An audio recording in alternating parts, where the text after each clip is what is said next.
In the mountainous region of the northern Caucasus, nestled between deep gorges and rocky ridges that separate Eastern Europe from Western Asia, lies Chechnya. This land, characterized by its challenging geography and a history of resistance, sustains a social organization revolving around clans.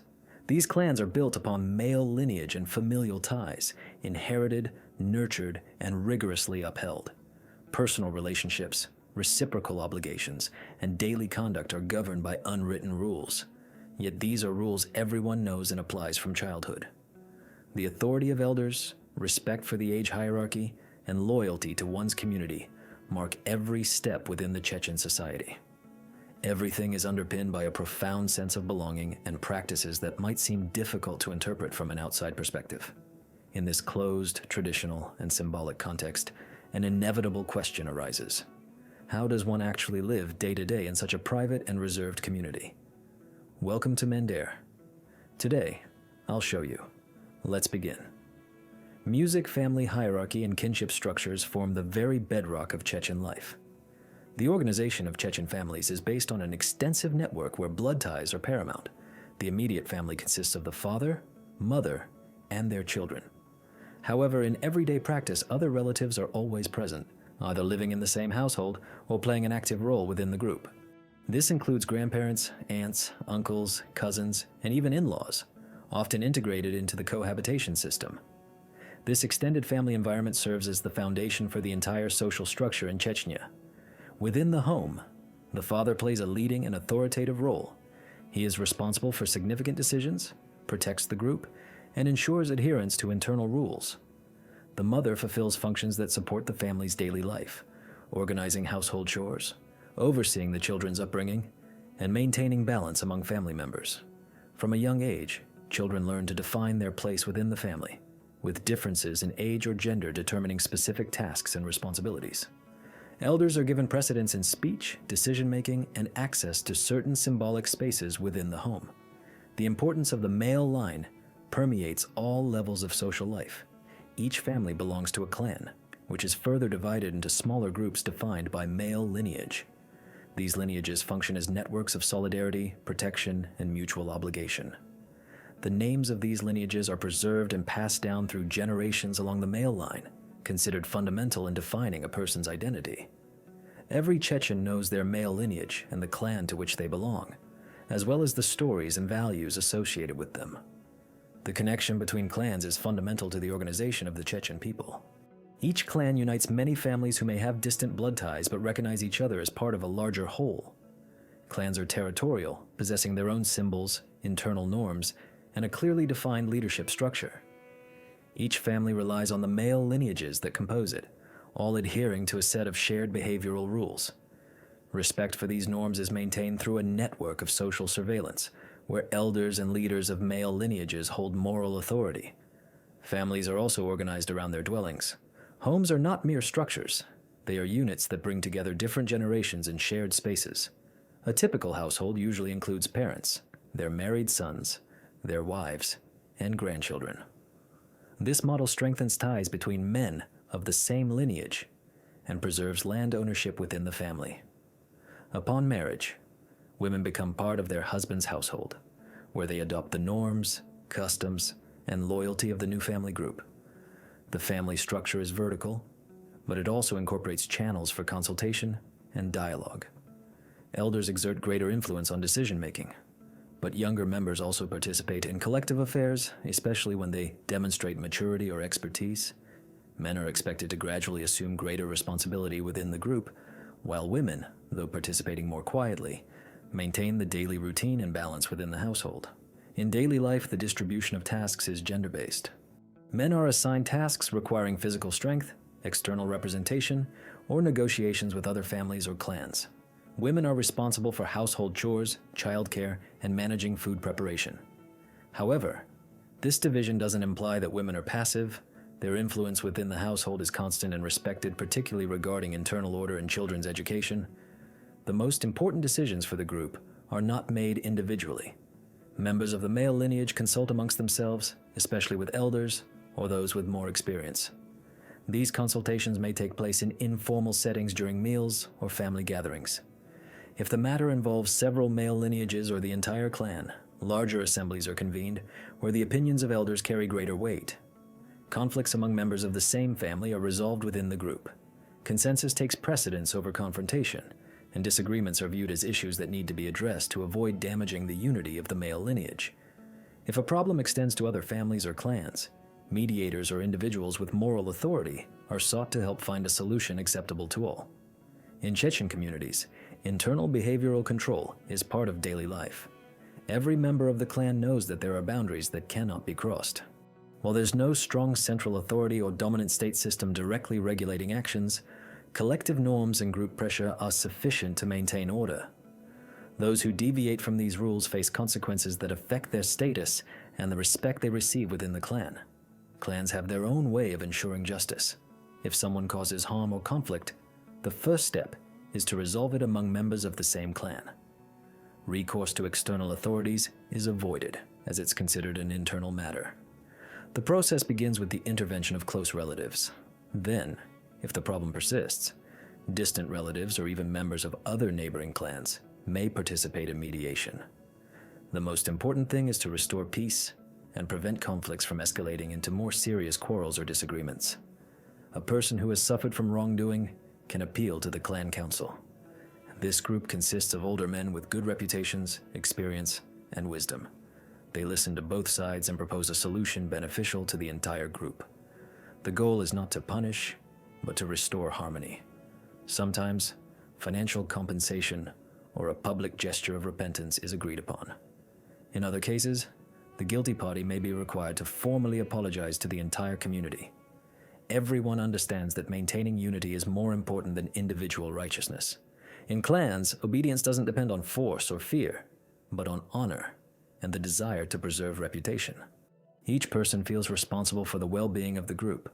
If a member commits a wrongdoing, not only are they judged, but their family as well. Therefore, relatives act quickly to rectify the situation before the matter becomes public knowledge. No one wants their family name associated with scandal or disobedience.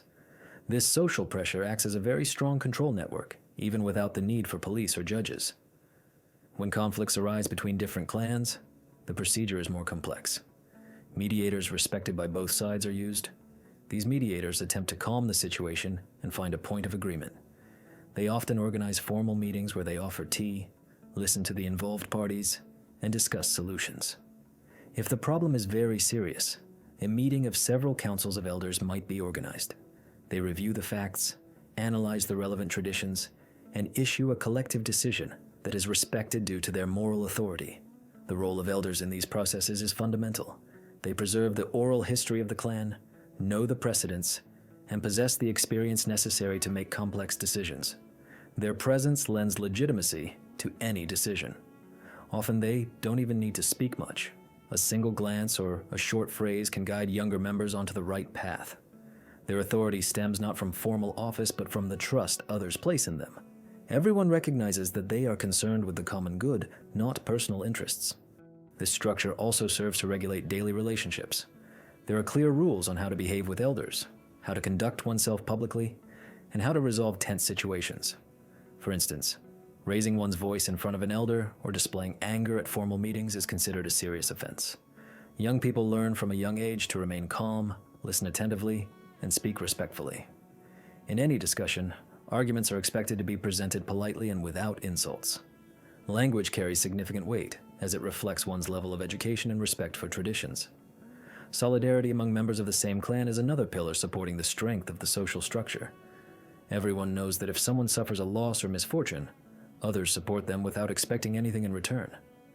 Whether it's money, work, companionship, or help in resolving a problem, the group acts as one. This mutual aid is not considered a service but a moral obligation. Refusal of assistance can generate internal conflict and weaken bonds of trust. Music, daily customs, and celebrations. Chechen women adhere to daily customs that reflect a strong connection to the environment and the rules of the family group. In the home, the organization of space corresponds to models common to many households in the region. Homes have a common area where daily activities are centered, and each member clearly knows their role. Tasks are distributed according to age and kinship. Women manage many activities related to food, hygiene, and the general care of the family. A regular routine is maintained for food preparation and cleaning, always with special attention to the cleanliness of the home environment. Chechen homes function not as closed spaces but as open ones, welcoming visits from relatives and acquaintances, requiring constant readiness to receive guests. Hospitality is not considered a special act but an integral part of daily life. When someone arrives, they are immediately offered something to drink or eat, regardless of the time. This practice strengthens clan cohesion and protects the image of the male lineage before other families. Hospitality rituals follow a fixed sequence. First, a respectful greeting is offered. Then people are seated, and finally, hot drinks or light dishes are served. The housewife is responsible for this aspect, but she does so with restrained gestures, without imposing herself on the conversation. The guest is considered a figure who represents more than just themselves. They symbolize their clan as a whole, requiring exceptional respect. In this context, women develop precise skills in organizing meals, adapting the space, and showing restraint with all types of guests. Regarding clothing, Chechen women choose it based on criteria of modesty, functionality, and respect for the group's values. Everyday clothing is adapted to the region's often harsh climate, as well as to the clan's moral norms. Preference is given to long clothing in neutral or muted tones, and the head is covered as a sign of decency. Each item of clothing has its function and meaning within the group. From a young age, women learn to combine clothing in a way that demonstrates sobriety and honor. This style of dress strengthens the group's identity and distinguishes it from neighboring communities. The process of food preparation plays a central role in daily life. It's not just about cooking, but also about maintaining a chain of knowledge passed down through generations. Traditional recipes combine local ingredients with cooking methods inherited from the female line.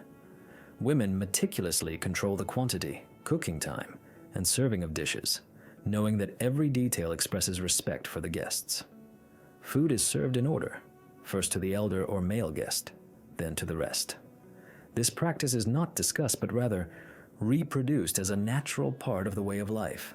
The types of food consumed vary depending on the season, but some dishes hold a fixed place on the table. Homemade bread, fermented dairy products, slow-cooked meat, and mountain herbs are staples. Everything is prepared in the home kitchen, which is maintained in cleanliness and functionality.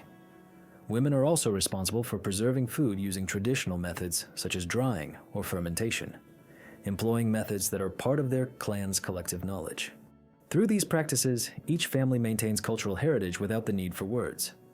Moments when the family sits down to eat together have symbolic meaning. It's not merely a biological activity, but a scene that reaffirms each person's position within the group. Women serve the food, men occupy central positions, and children observe and learn how to act. Silence, order, and controlled gestures dominate the scene. If guests are present, everything is amplified. Respect is multiplied, and every movement is filled with meaning. Women ensure that everything stays within these boundaries, and, discreetly but firmly, correct any deviations. Music, life rituals, and codes of honor. The Chechen community adheres to specific rules regarding the experience of key moments in the lives of its members. When a loss occurs, families follow an established sequence to express their grief. Women close to the deceased cover their heads with a white headscarf and remain seated for 3 consecutive days, welcoming those who come to be with them. Black clothing is not worn, nor are displays of grief exaggerated. Loud cries or weeping are considered inappropriate. The men of the clan greet visitors standing and organize meals with the help of other relatives. During these 3 days, friends and acquaintances bring food, chairs, and dishes to support the family. The kitchen is constantly in operation. During meals, women serve the food but do not remain at the table. Visitors silently queue to offer their condolences to their relatives. No entertainment is allowed, and respectful behavior is expected from everyone. On the 4th day, the men of the clan hold a communal prayer. If resources allow, a lamb is sacrificed, and a communal lunch is offered. After 40 days, and then after a year, this gathering is repeated as part of the commemoration. In the context of marriage, Chechen society values respect, discretion, and formality. Marriage is considered acceptable only if the couple does not belong to the same clan or share a single male line of descent 8 generations back. This criterion is strictly adhered to. Families also verify the personal background, behavior, and respect for cultural norms of each individual. A family will not allow their daughter to marry someone if there are doubts about their background. The engagement process begins with a discreet visit by the young man's father to the woman's home. The interested man is not allowed to directly discuss the matter with her relatives. If you enjoyed learning about Chechen culture, please subscribe to our channel and give this video a like. It helps us immensely. The intricacies of Chechen social life reveal a complex system of unwritten rules and deeply ingrained traditions. The emphasis on family, clan, and community demonstrates the strength of social bonds and the importance of collective responsibility. Understanding this system provides a fascinating insight into a culture that prioritizes unity, respect, and the preservation of its unique heritage. A proposal for marriage is submitted through a trusted relative or acquaintance. If the woman's family is agreeable in principle, a second meeting is arranged. During this meeting, the next steps are discussed in detail. The woman herself is not present during these discussions. Her opinion is sought separately. While her parents may offer suggestions, they aren't expected to impose a decision upon her. In many instances, if the woman rejects a potential suitor, the entire process ceases. The engagement is announced following an official meeting, marked by a small ceremony involving the exchange of gifts. This isn't a lavish celebration. The groom's family typically presents an engagement ring or symbolic clothing, sometimes contributing livestock or making a donation of animals for the wedding. Before the wedding, women in the community teach the bride how to behave and interact with her husband's relatives. In some families, elder women apply symbolic tattoos to the bride's fingers or wrists. On the wedding day, the woman covers her face with a veil and maintains a reserved demeanor. She doesn't speak publicly during the ceremony and must demonstrate self-possession. The bride's transfer to her husband's home occurs without male escort from her family. She arrives with gifts, clothing, and household items, while the husband's clan members receive her with respect. If she needs anything, she communicates her needs to her husband through other women. This approach aims to express respect, not subservience. Over time, these restrictions lessen, and the woman adapts to the rhythm of her new environment. In the event of conflict between two individuals or families, the community expects a peaceful resolution.